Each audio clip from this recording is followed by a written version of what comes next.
جیسا کہ آپ کو پہلے سے پتا ہے کہ اس وجہ سے دبئی سے تشریف لائے ہیں خطیب عالی عمران عالی جناب مولانا سید علی عیسیٰ صاحب، اور آج کی اس مجلس کی ترتیب اس طرح سے ہوگی۔ صوبہ بہار کے مشہور صوفہ کی ہوئی، نوجوان ہوئی، جن کی برادری یہ ہوگی کہ جو بھائیوں کو ایک ساتھ مخاطب کیا جاتا ہے، سید شفیع رضا اور سید رحیم رضا سے شروعات ہوئی اس مجلس سے چیلوں کی جسوس خانی سے، اور اس کے بعد ہمارے پاس ایک بہت ہی اچھی آواز کے مالک سید اطہر علی ہوں گے جو کہ پیش خوانی کے فرائض انجام دیں گے۔ خطیب اہل بیت شبیہ گوپال پوری صاحب بھی ہمارے درمیان موجود ہیں، اور خانوادہ سید ارتضیٰ علی مرحوم سے بے حد قربت رکھنے والے سید جاوید ہاشم صاحب، جن کے تعزیتی کلام آپ نے اس مجلس کے اشتہار پر دیکھے ہیں، اور مسلسل جو 2 اموات اس خانوادے میں ابھی ہوئی ہے، بلکہ 3 کہوں، اس میں بہت ہی اخلاق کے ساتھ تمام برادران شامل ہوئے ہیں۔ ان کا تعزیتی کلام ہوگا، اور پھر ایک اور بہت ہی مرحوم کے مخلص مولانا صابر علی صاحب ایک مرتبہ پھر اپنے خلوص کا نذرانہ پیش کرنے کے لیے، بچوں کی حوصلہ افزائی کرنے کے لیے اور انہیں تعزیت پیش کرنے کے لیے یہاں تشریف لائے ہیں، وہ بھی اپنے تعزیتی کلام پیش کریں گے۔ اور جیسا کہ ہم نے آپ کو بتایا کہ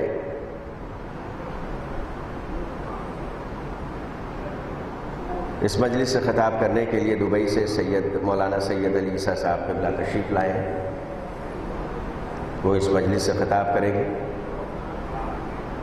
آپ سب کو معلوم ہے کہ گزشتہ 4 شعبان مطابق 15 فروری 2024 کا وہ دن اس خانوادے کے لیے انتہائی غم انگیز دن تھا، جس نے بچوں کو، دانش احمد کو سایہ قدری سے محروم کیا،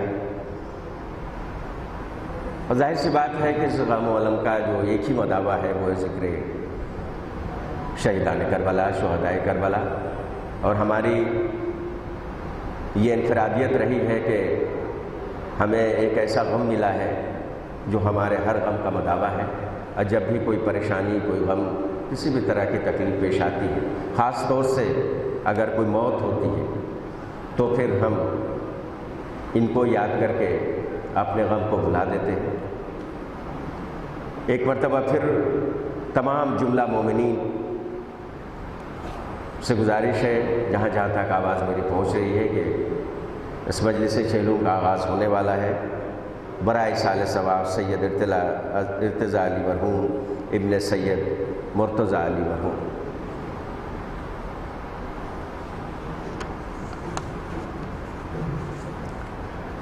اس سے قبل ایک اعلان سماعت فرما لیں۔ سید جعفر رضا مرحوم ابن سید واجد حسین مرحوم کے سال ثواب کے لیے مجلس چیلوں کا انعقاد بتاریخ 5 مئی 2024 بروز اتوار بمقام عزا خانہ ابو طالب نوادہ کلاں حاجی پور بہار میں کیا گیا ہے۔ بتاریخ 5 مئی 2024 بروز اتوار اس مجلس سے خطاب کریں گے حجت الاسلام و مسلمین عالی جناب مولانا سید عروج الحسن میثم صاحب قبلہ لکھنؤ۔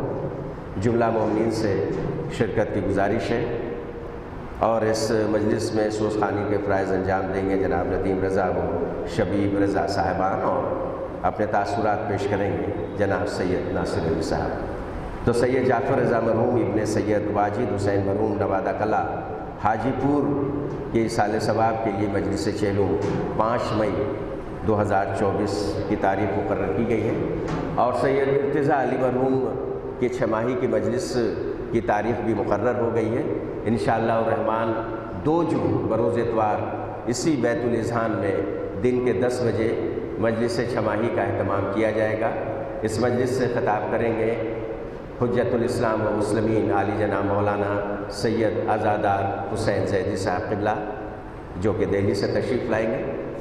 تو سید ارتضیٰ علی مرحوم کی 6 ماہی کی مجلس 2 جون کو بروز اتوار 10 بجے دن میں اسی عزا خانے میں منعقد ہوگی، جس سے عالی جناب مولانا سید آزادہ حسین زیدی صاحب قبلہ خطاب فرمائیں گے۔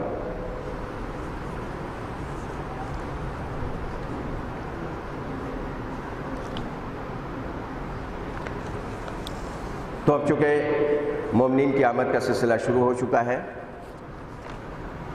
اور اس مجلس کی ترتیب جیسے کہ ہم نے آپ کو بتائی، مجلس کا آغاز کرنے کے لیے سوزخانی کے فرائض انجام دینے کے لیے ندیم رضا و شبیب رضا صاحبان سے گزارش ہے کہ وہ آئیں۔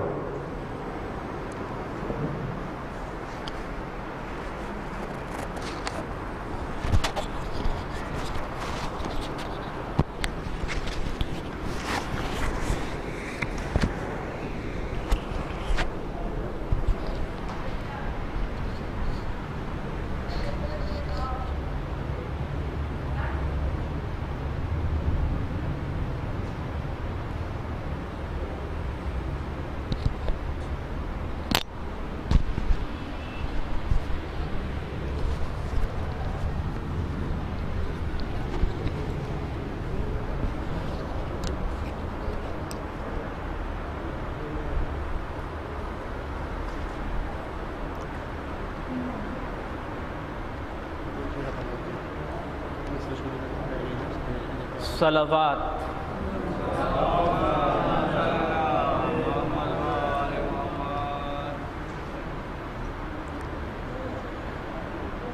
یہی سوچ کر مسلسل میری جان نکل رہی ہے،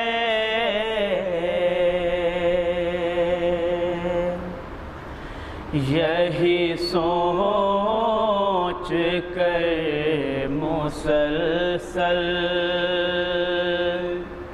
میری جان نکل رہی ہے،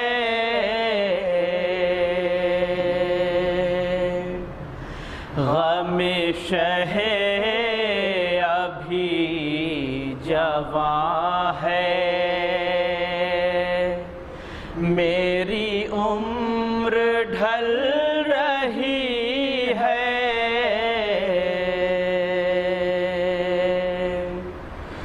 کہیں کربلا سے آئے میرے نام کا بلاوا،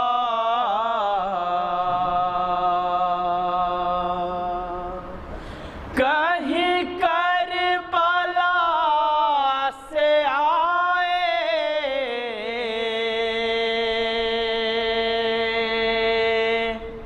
میرے نام کا بلاوا،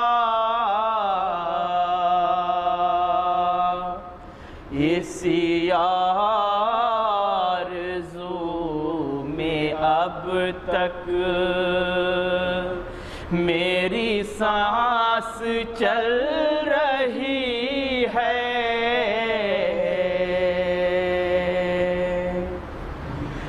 ذرا اے خلیل دعوے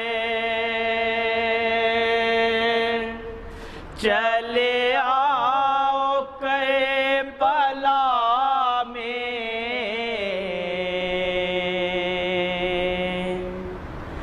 ذرا اے خلیل دعوے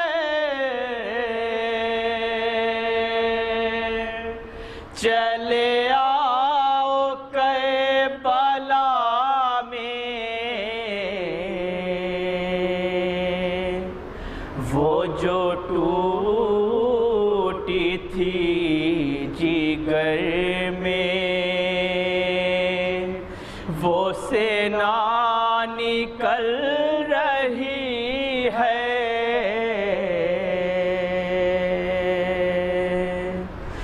یہی سوچ کر مسلسل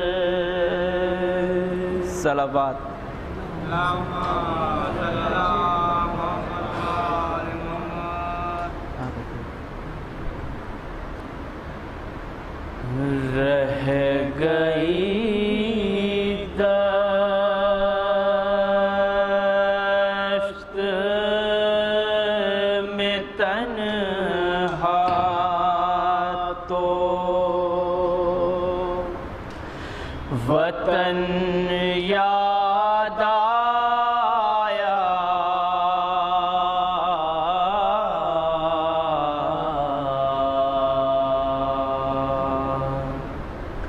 رہ گئی دشت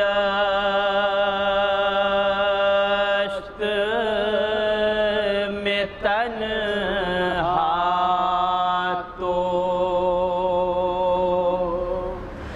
وطن یاد آیا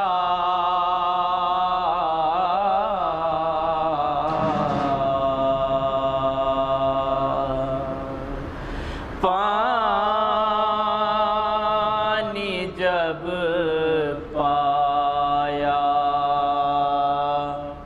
ہر ایک تشنا دہن یاد آیا لے کے ہر چیز مدینے سے چلی تھی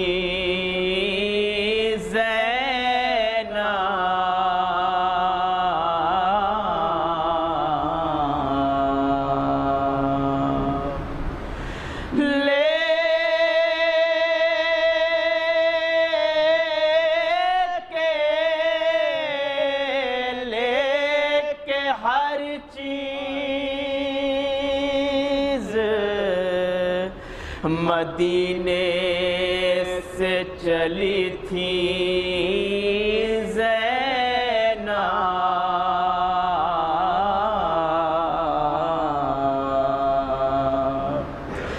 لاش پر بھائی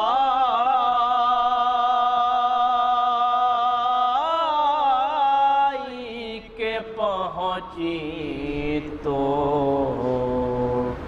کفن یاد آیا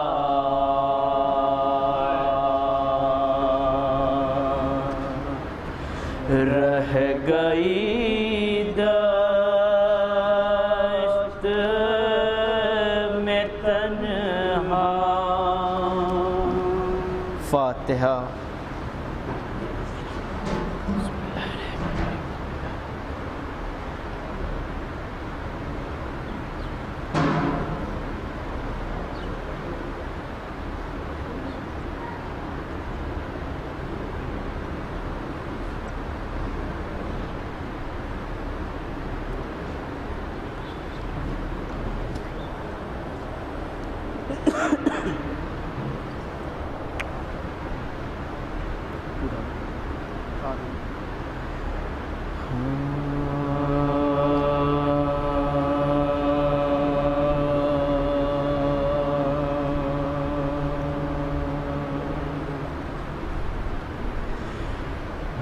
دیکھ کے آواز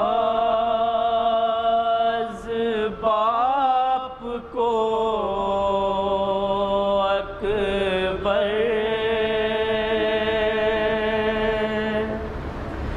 سوچتے ہیں کہ آئیں گے کیسے. دیکھ کے آواز باپ کو اکبر سوچتے ہیں کہ آئیں گے کیسے. لڑکھڑاتے جو آ بھی گئے میرا لاشا اٹھائیں گے کیسے. دیکھ کے آواز باپ کو اکبر سوچتے ہیں کہ آئیں گے کیسے. حر کے بیٹے کی پر حور سے کہہ رہے تھے ابھی یہی بابا، باپ لاش جوان اٹھاتا نہیں، اس کا لاشا میں خود اٹھاؤں گا، اب وہی مرحلہ ہے بابا پر، میرا لاشا اٹھائیں گے کیسے، دے کے آواز باپ کو اکبر، سوچتے ہیں کہ آئیں گے کیسے، ایک محشر بپا تھا خیمے میں، ماں سے جس دم گیا تھا میں ملنے، آ کے بابا نے اس گھڑی دامن خود چھڑایا تھا میری بہنوں سے،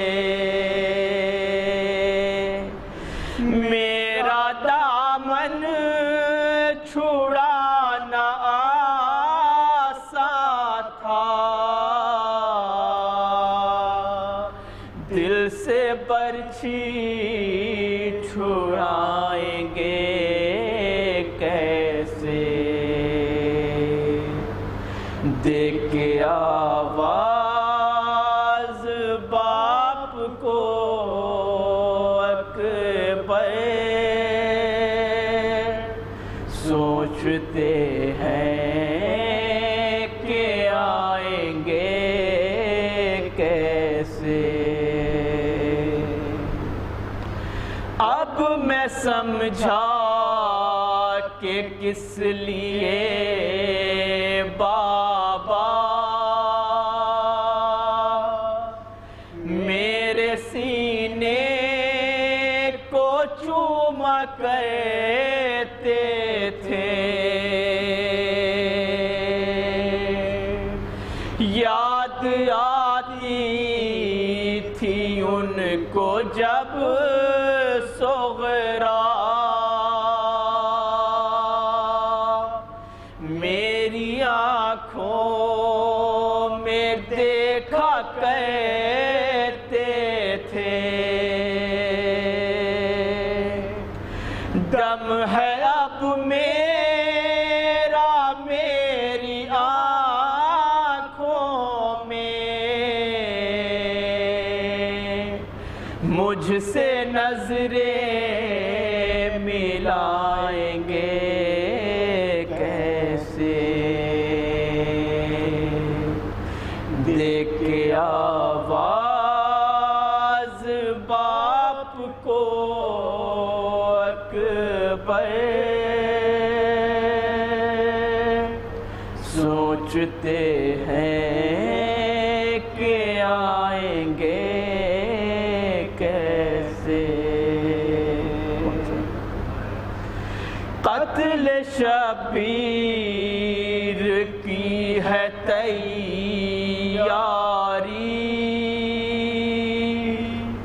رن میں چمکا رہے ہیں سب خنجر، برچھی سینے میں ہے میرے لیکن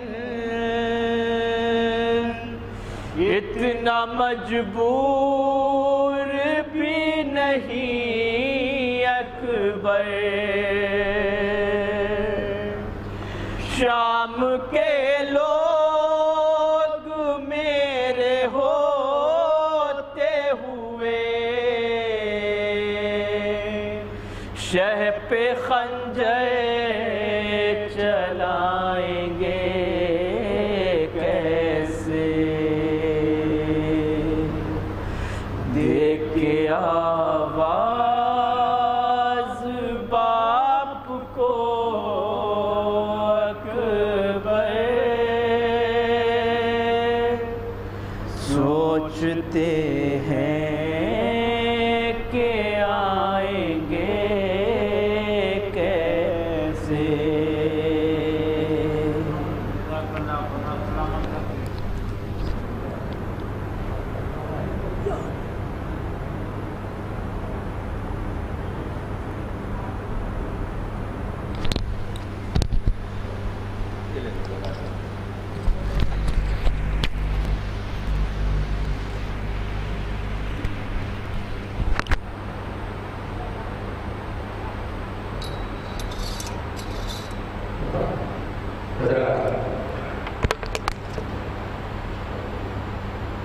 اس مجلس جیگوں اور جو ہم سید ابتدا علی مرحوم کے انتقال کا ہوا ہے ان کے سبحان سے اور تمام مومنین کا شکریہ ادا کرتے ہیں، اور جو حضرات بیت النظام میں اپنا تشریف نہیں لا سکتے ان سے دستبستہ گزارش ہے جو پرشہر آپ تشریف لائیں مجلس کا آغاز دوسرا ہے، اور ہم آپ کو ایک بار پھر گزار کرا دیں کہ اس مجلس کو ادا کرنے کے لیے حالی جناب مولانا سید علی صاحب دارالعلوم سے تشریف لائیں، اور مرحوم ابتدائی خان کی چھوانی کی مجلس کی تاریخ بھی مقرر ہو گئی ہے، انشاءاللہ 2 جون بروز اتوار 10 بجے دن میں اسی بیت النظام میں مجلس چھوانی کا انعقاد کیا جائے گا، جس سے حالی جناب مولانا سید آزاد حسین زیدی صاحب اللہ دے اتفاق فرمائیں گے۔ اور اب سلسلہ شروع کرتے ہیں پیشکاری اور تعلیمی کلمات کا، جس سلسلے میں سب سے پہلے ہم رحمت سخن دیں گے بہت ہی خوبصورت آواز کے مالک سید اطہر علی صاحب سے، تو ہمارے درمیان آئے اور تشریف لائیں اور پیشکاری کا آغاز کریں۔ سید اطہر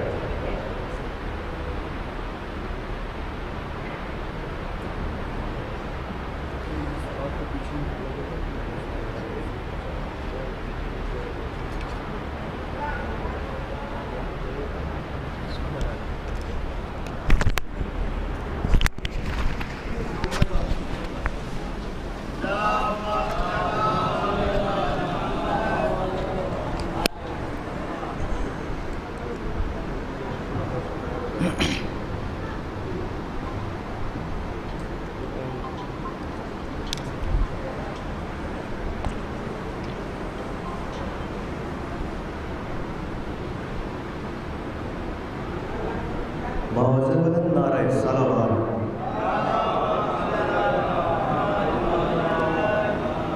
اعوذ باللہ من الشیطان الرجیم، بسم اللہ الرحمن الرحیم، الحمد للہ الذی جعلنا من المتمسکین بولایت امیر المومنین علی ابن ابی طالب علیہ السلام صلوات۔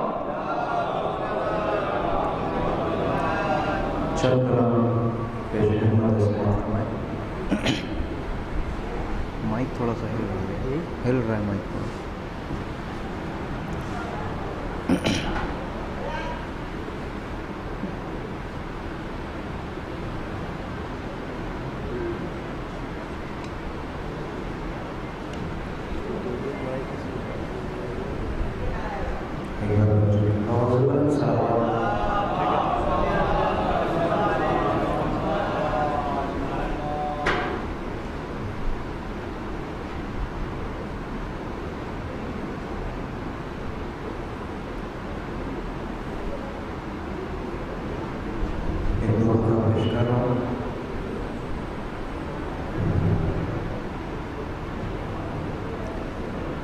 قبر کے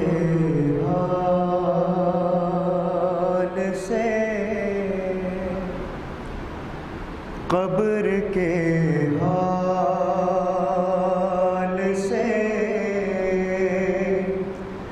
مجھ کو نہ ڈرا پہلے سے، قبر کے حال سے مجھ کو نہ ڈرا پہلے سے، ہوگا موجود نصیری کا خدا پہلے سے، ہوگا موجود نصیری کا خدا پہلے سے، قبر کے حال سے مجھ کو نہ ڈرا پہلے سے، ہوگا موجود نصیری کا خدا پہلے سے، اے فرشتوں میں جوابات تمہیں کیسے دوں، منہ میں ہے رکھی ہوئی خاک شفا پہلے سے، منہ میں ہے رکھی ہوئی خاک شفا پہلے سے، صلوات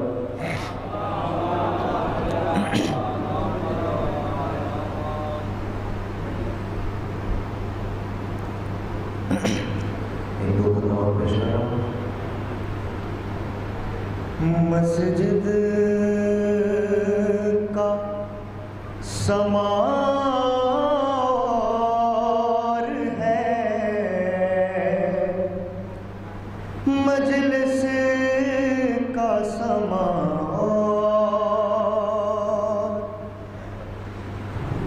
مسجد کا سمار ہے، مجلس کا سمار،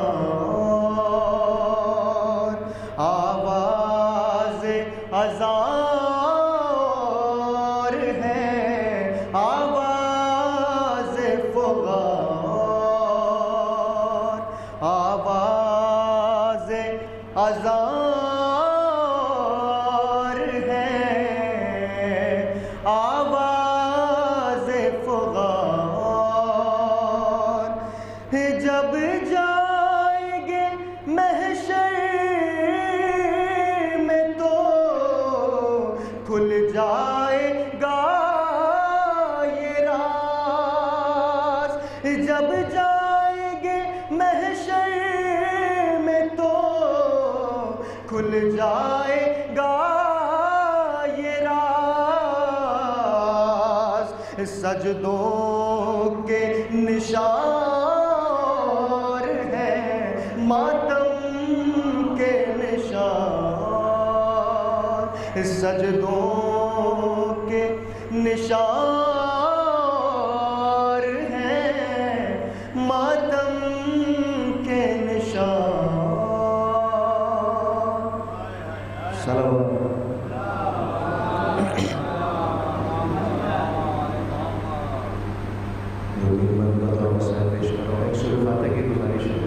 جناب مرتضی مرحوم ابن مرتضی مرحوم کو سلام۔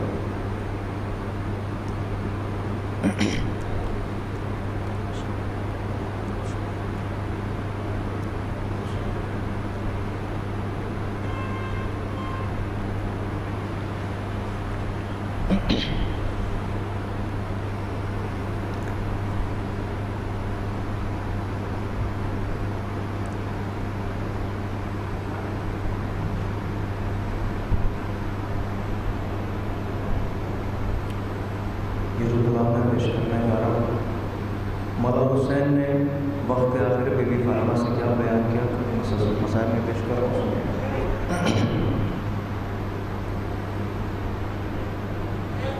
بادسر سکینہ تیرا بابا نہ رہے گا،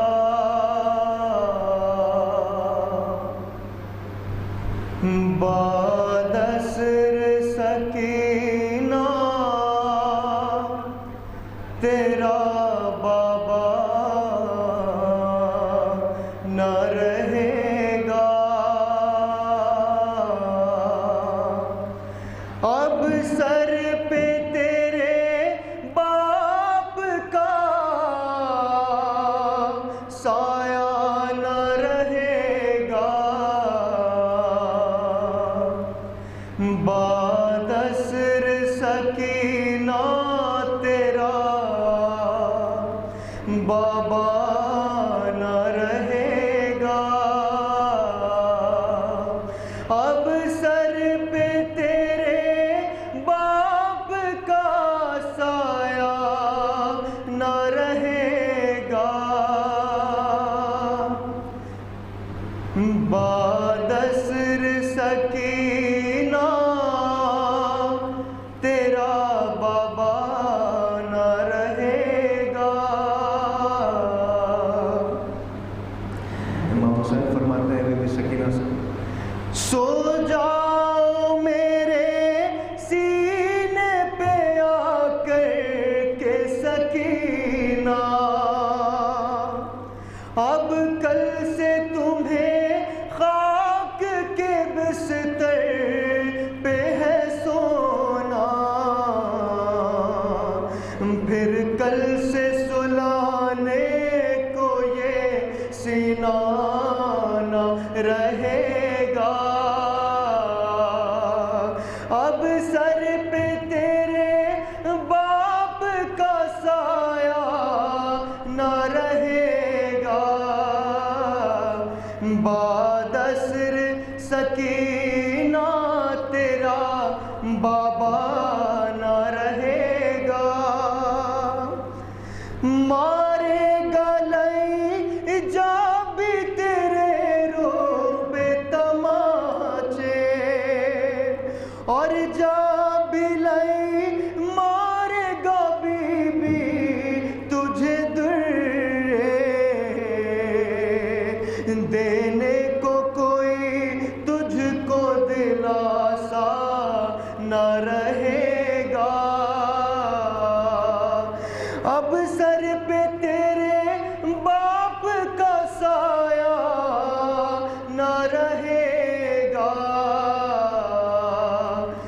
بادسر سکینہ تیرا بابا نہ رہے گا، اب سر پہ تیرے باپ کا سایہ نہ رہے گا، ہے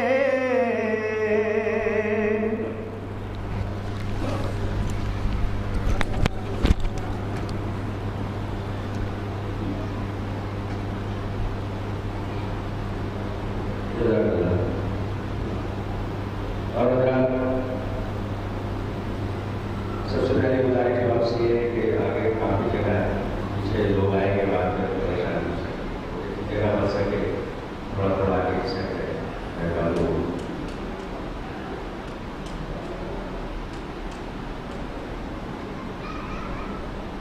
ایک شخصیت جو سلمان کی غالبیت تھی اور خود یہی غلبہ پیغمبروں کی اسلامستان میں شروع ہو رہا ہے، جب بھی کسی کا انتقال ہوتا تھا ان کی بہت ہی مشہور نظم میری مراد میرا حسن نواب حسن مرحوم سے وہ ضرور پڑھتے تھے، اور جب وہ کہیں ہے ان کی یہ نظم جو کہ شہر خالی ہے کے عنوان سے کافی مشہور ہوئی، وہ میں آپ کے سامنے پیش کرنا چاہتا ہوں اور وہ آج کی پیش کرنے کی۔ اس کا عنوان ہے شہر خالی ہے۔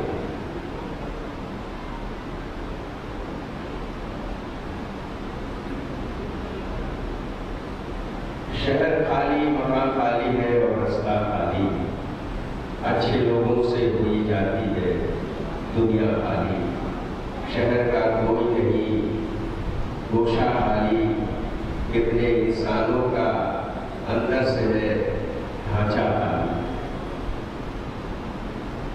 کون زبان سمجھے گا تنہائی کی، گاؤں خالی ہے، ڈگر خالی ہے، قصبہ خالی،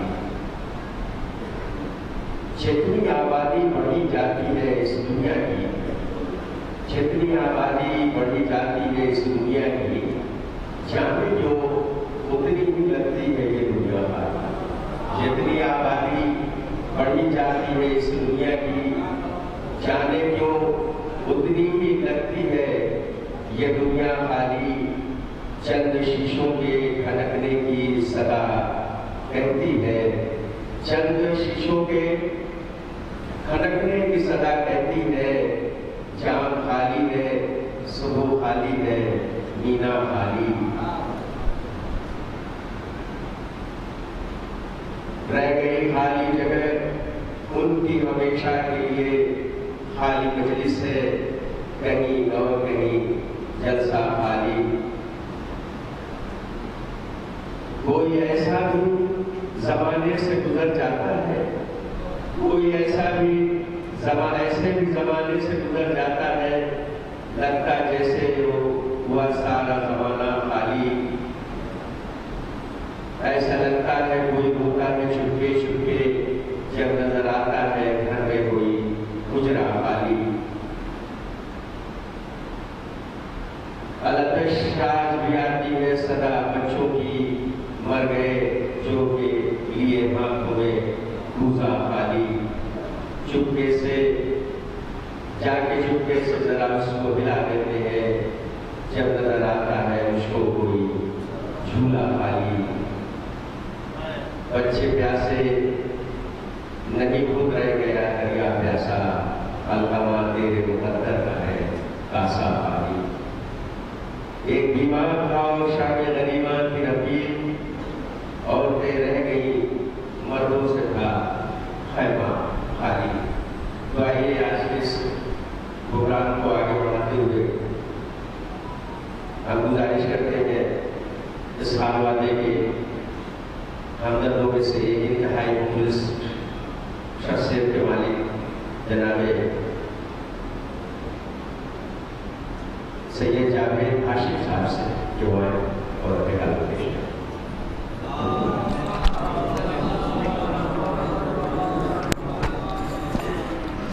آواز بلند سلوات پڑھیں حضرات۔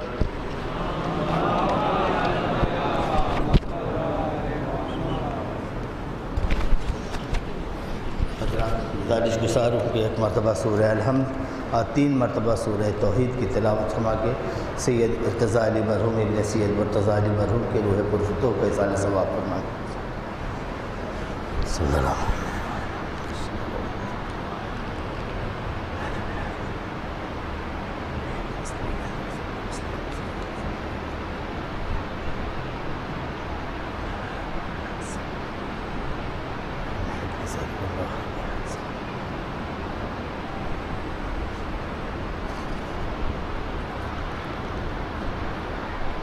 چند قطعات حاضر کرتا ہوں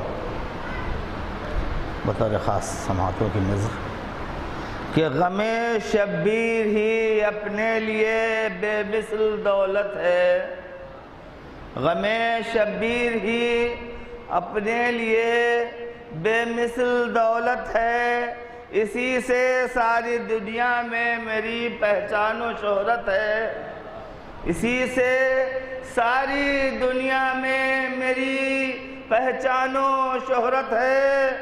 ہمارے بطور خاص دیکھیں اگلا 2 مصرع کہ ہمارے آنسوؤں کو دشمنوں بیکار مت سمجھو، ہمارے آنسوؤں کو دشمنوں بیکار مت سمجھو، سمندر بن کے ظالم کو ڈبو دینے کی طاقت ہے، سمندر بن کے ظالم کو ڈبو دینے کی طاقت ہے۔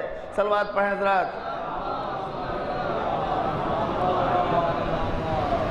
مرحوم کی قربت اور جو ان کی شخصیت تھی ہمارے درمیان اب نہیں رہی، اس حوالے سے ایک قطع بطور خاص کہ حسین ابن علی کا عشق تھا دل میں مکیں ایسا، حسین ابن علی کا عشق تھا دل میں مکیں ایسا، اسی جوش عقیدت نے انہیں ظاہر بنا ڈالا، اسی جوش عقیدت نے انہیں ظاہر بنایا ہے۔ اب بطور خاص دیکھیں کہ علالت میں جسے خالق نے زیارت کا شرف بخشا، علالت میں جسے خالق نے زیارت کا شرف بخشا، اب ان کی قبر پر اللہ کی رحمت کا سایہ ہے، اب ان کی قبر پر اللہ کی رحمت کا سایہ ہے۔ صلوات پڑھیں حضرات۔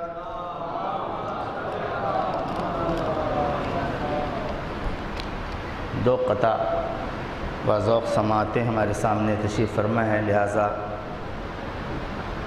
ایک قطع جس میں پہلے سن ہجری سے تاریخ نکالنے کی کوشش کی ہے، 1445 یہ سن ہجری ہے، اور دوسرا قطع جس کے بعد ہوگا اس میں سن عیسوی سے نکالنے کی کوشش کی ہے۔ پہلے سن ہجری کے حوالے سے قطع سماعت کو بھی نظر کرتا ہوں کہ چل دیے دار فانی سے دار بقا، چل دیے دار فانی سے دار بقا، بحر امداد آئے شہلا فتح۔ ہر مومن کی قبر میں مولا کائنات تشریف فرما ہوتے ہیں اس حوالے سے کہ بحر امداد آئے شہلا فتح، گھر ہے ماتم کدا سب ہیں گریاں کدا، گھر ہے ماتم کدا سب ہیں گریاں کنا، ساتھ لے کر گئی ہے اجل ارتضا۔ اجل ارتضا کو جب آپ جوڑیں گے، اب جد ہوز کے حوالے سے کہہ رہا ہوں کہ اجل ارتضا کا نمبر 1445 ہجری آتا ہے۔ سروات پڑھیں حضرات۔ اب اگلا قطع جو ہے وہ سن عیسوی کے حوالے سے ہے۔ آخری مصرے کو جب جوڑیں گے آپ تو 2024 نکلتی ہے تاریخ انتقال، جو سال ہجری ہے عیسوی ہے۔ بطور خاص سماعتوں کی نظر، خدا کا نام دل سے صبح و شام لو، خدا کا نام دل سے صبح و شام لو، یوں دامن اہل بیت کا بھی تھام لو، یوں دامن اہل بیت کا بھی تھام لو، خدا کا نام اس دل سے صبح و شام لو۔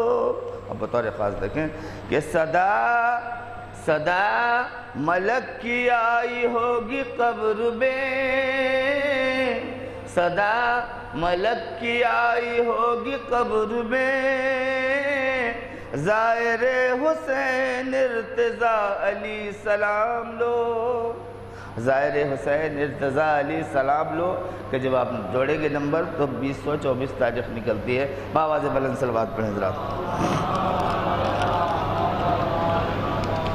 ایک قطع اور اس کے بعد سلام کے چند اشعار۔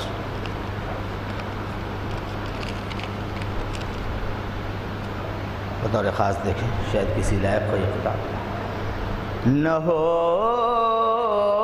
تلاش اگر حق کی جستجو کیا ہے، سماعتوں کی نظر، نہ ہو تلاش، بطور خاص دیکھیں سماعتوں کی نظر، کہ نہ ہو تلاش اگر حق کی جستجو کیا ہے، جدا جو کر دے خدا سے وہ گفتگو کیا ہے، جدا جو کر دے خدا سے وہ گفتگو کیا ہے، جو نکلے معرفت شاہ کربلا کے بغیر، ان آنسوؤں کی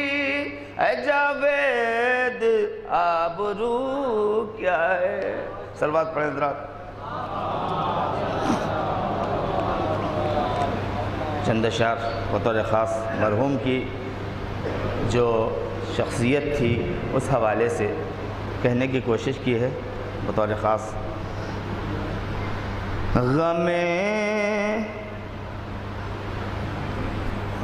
دوسرا پہلے چونکہ ہر موقع پر ہمارا در امتیاز ہے ہمارے قوم کا کہ ہم فرش عزا بچھاتے ہیں، چاہے وہ تیجا ہو، 10واں ہو، 20واں ہو، 40واں ہو، یہاں تک کہ مرحوم کی یاد کے لیے ہم ہمیشہ فرش عزا بچھا کے اپنے غم کو مندمل کرتے ہیں، اور یہی ہمارا در امتیاز ہے۔ اس حوالے سے قطع اس کے بعد طبیعی سلام کہ غم حسین میسر اگر نہیں ہوتا، بطور خاص دیکھیں کہ غم حسین میسر اگر نہیں ہوتا، ہمارا کوئی عمل معتبر نہیں ہوتا، ہم اپنے غم کو بھلاتے ہیں شیخ کی مجلس سے، غم حسین سے کچھ بالاتر نہیں ہوتا۔ صلوات پڑھیں حضرات۔ مرحوم ساتویں کو جو محرم کی اٹھا تھا عالم، ساتویں کو جو محرم کی اٹھاتا تھا علم، اپنے ہاتھوں سے علم کا تھا سجانے والا، اپنے ہاتھوں سے علم کا تھا سجانے والا۔ اور بطور خاص دیکھیں یہ شعر کہ کر گیا سونی جگہ اپنے عزا خانوں میں، کر گیا سونی جگہ اپنی عزا خانوں میں، علم حضرت عباس اٹھانے والا، راہیے ملک بقا راہیے ملک عدم ہو گیا ایک نیک صفت، راہیے ملک عدم ہو گیا ایک نیک صفت، دین کی راہ پہ بچوں کو چلانے والا، دین کی راہ پہ بچوں کو چلانے والا، دامن عفو میں یا رب تو چھپا لے ان کو، دامن عفو میں یا رب تو چھپا لے ان کو، تو ہے سارے ہی خطاؤں کا مٹانے والا، گریاں ہیں ایمن و دانش بھی ثنا اور فرحان، گریاں ہیں ایمن و دانش بھی ثنا اور فرحان، چل دیے حوصلہ چل دیا حوصلہ بچوں کا بڑھانے والا، کوئی چارہ نہیں جز صبر یہ سچ ہے جاوید، کوئی چارہ نہیں جز صبر یہ سچ ہے جاوید، لوٹ کر آتا نہیں کوئی بھی جانے والا۔ بسم اللہ۔